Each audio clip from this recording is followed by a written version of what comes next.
بسم اللہ الرحمن الرحیم۔ اللہ کے نام سے شروع کرتا ہوں جو نہایت مہربان اور رحم کرنے والا ہے۔ السلام علیکم ورحمۃ اللہ وبرکاتہ۔ ماہ رمضان میں قیام اللیل کی فضیلت۔ آج ماہ رمضان کی 22ویں رات ہے۔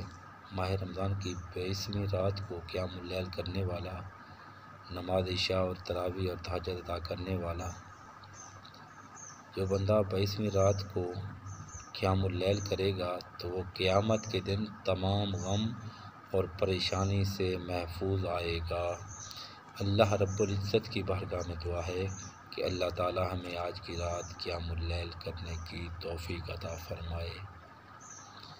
آپ نے وسیم آواز کو سماعت کیا، آپ کی سماعتوں کا بے حد شکریہ۔ فقیرانہ آئے صدا کر چلے، سدا تم خوش رہو، ہم دعا کر چلے۔ العظمت للہ۔